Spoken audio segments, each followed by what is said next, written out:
যদি একজন মুখ্যমন্ত্রী ভেবে থাকেন একটি রাজ্যে একটা ইউনিভার্সাল বেসিক ইনকাম, এটাকে ইউবিআই ইন শর্ট বলে, ফর উইমেন, মহিলাদের জন্য, সেটা মমতা বন্দ্যোপাধ্যায় করেছে সর্বপ্রথম।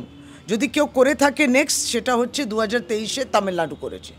কিন্তু মুখ্যমন্ত্রী ও প্রত্যেকটি মহিলা ওই পরিবারে যারা 25 থেকে 60-এর মধ্যে আছে, একটা পরিবারের প্রত্যেকটি মহিলা এই বয়সের মধ্যে পাবেন লক্ষ্মী ভাণ্ডার, একটা বেসিক ইনকাম। তার বৃদ্ধি যদি 500 থেকে 1000 করে আর 1000 থেকে 1200 করে, তাহলে নরেন্দ্র মোদী যদি এই ব্যাখ্যা দেন যে গরিবি কা ফায়দা, এটা খুব দুর্ভাগ্যজনক।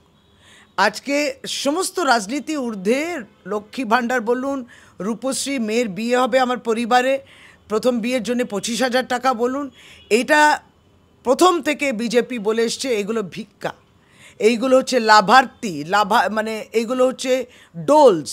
ডোল কিসের? আপনি তো দায়িত্ব নিতে পারলেন না। সারা ভারতবর্ষে বেটি পড়াও বেটি বাঁচাও বলেন, 80% আপনি অ্যাডভার্টাইজিংয়ে খরচা করেন। বেটির জন্যে ওই 20%-এ কী লাভ হলো? আমি জানি না উনি কেন এটা বললেন যে গরিবি কা ফায়দা উঠা রে, মানে মানুষ যদি গরিব থাকে তাহলে তার লাভবান হচ্ছে তৃণমূল কংগ্রেস। ঠিক বোঝা গেল না এটা কেন বলছেন। দেখুন, আমরা যখন কন্যাশ্রীও হয়েছিল, এই রাজ্য থেকে যখন আন্তর্জাতিক ক্ষেত্রে ইউনাইটেড নেশনস যখন এই প্রাইজটা দিয়েছিল কন্যাশ্রীদের এই প্রকল্পের জন্যে, তখন কিন্তু দেশের প্রধানমন্ত্রী নরেন্দ্র মোদীজি ছিলেন। তার দেশে, আমাদের দেশে একটা অঙ্গরাজ্য একটি ইউনাইটেড নেশনস স্কিম প্রাইজ পেয়েছে একটা স্কিমের জন্যে। আমরা কিন্তু সেই সৌজন্য কোথাও দেখিনি কেন্দ্রীয় সরকার পক্ষ থেকে রাজ্য সরকারকে প্রশংসা করে বলা যে বাহ মমতা বন্দ্যোপাধ্যায়, আপনি যেটা ভেবেছেন এই স্কিমটা ভালো হয়েছে। অর্থাৎ যেটা বলতে চাইছি যে আপনি বললেন যে গরিব মানুষের ফায়দা, তা নয়। আজকে লক্ষ্মী ভাণ্ডার যদি দিদি করে থাকে, আপনি জানবেন সারা ভারতবর্ষে, এবং আপনি তথ্য যাচাই করবেন, যদি একজন মুখ্যমন্ত্রী ভেবে থাকেন একটি রাজ্যে একটা ইউনিভার্সাল বেসিক ইনকাম, এটাকে ইউবিআই ইন শর্ট বলে, ফর উইমেন, মহিলাদের জন্য, সেটা মমতা বন্দ্যোপাধ্যায় করেছে সর্বপ্রথম। যদি কেউ করে থাকে নেক্সট, সেটা হচ্ছে 2023-এ তামিলনাড়ু করেছে। কিন্তু মুখ্যমন্ত্রী ও প্রত্যেকটি মহিলা ওই পরিবারে যারা 25 থেকে 60-এর মধ্যে আছে, একটা পরিবারের প্রত্যেকটি মহিলা এই বয়সের মধ্যে পাবেন লক্ষ্মী ভাণ্ডার, একটা বেসিক ইনকাম। তার বৃদ্ধি যদি 500 থেকে 1000 করে আর 1000 থেকে 1200 করে, তাহলে নরেন্দ্র মোদী যদি এই ব্যাখ্যা দেন যে গরিবি কা ফায়দা, এটা খুব দুর্ভাগ্যজনক। আজকে সমস্ত রাজনীতি ঊর্ধ্বে লক্ষ্মী ভাণ্ডার বলুন, রূপশ্রী, মেয়ের বিয়ে হবে আমার পরিবারে, প্রথম বিয়ের জন্য 25,000 টাকা বলুন, এইটা প্রথম থেকে বিজেপি বলে এসছে এগুলো ভিক্ষা, এইগুলো হচ্ছে লাভার্থী, মানে এইগুলো হচ্ছে ডোলস। ডোল কিসের? আপনি তো দায়িত্ব নিতে পারলেন না। সারা ভারতবর্ষে বেটি পড়াও বেটি বাঁচাও বলেন, 80% আপনি অ্যাডভার্টাইজিংয়ে খরচা করেন। বেটির জন্যে ওই 20%-এ কী লাভ হলো? এনসিআরবি ডেটা চেক করুন, সারা ভারতবর্ষে মহিলা এবং মেয়েদের উপর অত্যাচার। সেদিনকে উত্তরপ্রদেশের 2টি বালিকা মেয়ে নির্মম ধর্ষণ এবং তাদেরকে মেরে ফেলা হলো। কিছু বললেন আপনি প্রধানমন্ত্রীজি? আপনি কিছু বললেন না। আপনি মণিপুর নিয়েও বললেন না। আপনি সন্দেশখালিতে ছুটে চলে এসছেন। ভারতীয় জনতা পার্টি এই সন্দেশখালি তাদের জন্য একটা মুদ্রা হতে পারে, এজেন্ডা, কিন্তু আমরা মনে করি অপরাধ যখন হয়, এই অপরাধের পিছনে রাজনীতি থাকে না, থাকে অপরাধী, এবং যথার্থভাবে যা কেস হবে সে কেসগুলো হবে, তারা অ্যারেস্ট হয়েছে ইত্যাদি। যেটা তারা দেখেন এটাকে যে হিন্দু মহিলার উপর বলাৎকার না মুসলিম মহিলার উপর বলাৎকার, যার জন্যে বিলকিস বানুর বলাৎকারী ধর্ষণকারীরা রিহা হয়ে গেছিলেন, গুজরাট সরকার তাকে রিহা করেছে।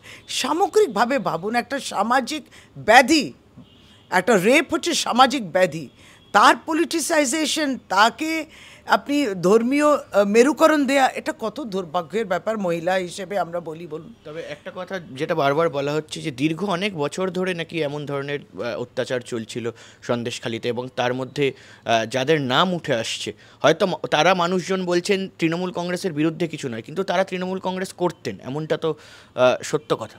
একদম করা উচিত ছিল না। শুনুন, যারা এইগুলো করেন তারা যদি রাজনৈতিক তাদের পরিচয় দেন, একটা রাজনৈতিক দল, যে কোনো দলই হোক, তাহলে তাদের করা উচিত নয়। আর কোনো রাজনৈতিক দল নিশ্চয়ই বলে না যে যাও গিয়ে ধর্ষণ করো।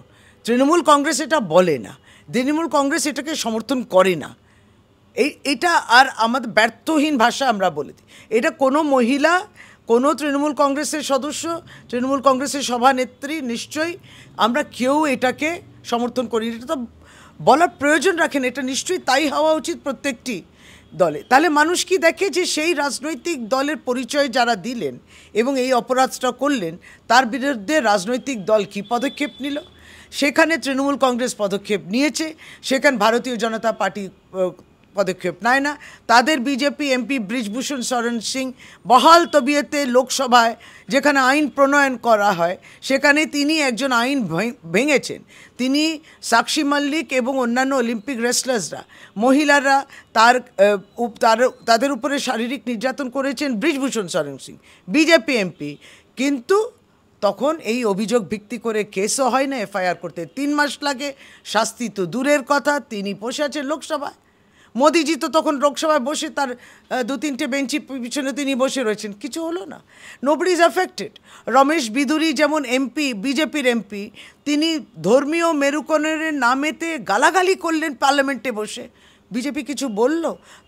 অর্থাৎ বিজেপি, আপনি যখন দেখছেন আপনার দলীয় সাংসদ এবং এমএলএ, আরও আছেন এমএলএরা, যে রেপ করেছিল, তারপর তো মানুষের প্রতিবাদে তারপর তার জেলও হয়, আপনি কি পদক্ষেপ নিয়েছেন? এটাই তফাৎ। রাজনৈতিক দলের যখন পরিচয় দিয়ে এই রকম অপরাধ করে, তখন রাজনৈতিক দলগুলো কি পদক্ষেপ নেয়? তৃণমূল কংগ্রেস নিয়েছে, বিজেপি পার্টি নেয়নি। 42টা সিট বলছে বিজেপি পাবে, এবং সেটাই নাকি নরেন্দ্র মোদীর টার্গেট তিনি বেঁধে দিয়েছেন। এই মুহূর্তে দাঁড়িয়ে পশ্চিমবঙ্গের যে অবস্থা, আপনার মনে হয় এটা সঠিক? বা কটা সিট তৃণমূল কংগ্রেস এই বছর হাতে রাখতে পারে? না, দেখুন, তিনি মাস্টারমশাই, ভারতীয় জনতা পার্টির মাস্টারমশাই তার ছাত্রদের একটা সিলেবাস দিয়ে দিয়েছেন এবং বলেছেন তোমাকে 100 নম্বরই পেতে হবে, তার কমে নম্বর হবে না। বলতেই পারে, রাজনৈতিক পার্টি প্রত্যেকেরই রাজনৈতিক লড়াই থাকবে, আমাদেরও লড়াই আছে, আমাদেরও টার্গেট রয়েছে, সবটাই রয়েছে। কোনটা বাস্তব হবে, কোনটা হবে না, কিন্তু ভারতীয় জনতা পার্টি, জানেন তো, এটা হচ্ছে এক ধরনের একটা মানসিক চাপ, এক ধরনের একটা হাইপ তৈরি করা। ফলে একটা হাইপ তৈরি করা, যেমন ওই যে 2021-এ আব কি বার 200 পার, এই যে করতে করতে আপনি যেন মানুষকে বলছেন হ্যাঁ এটা তো 200 হবেই, এটা তো 200 সিট পাবেই, কিন্তু সেটা পেল না। মানুষকে এত বোকা করা যায় না।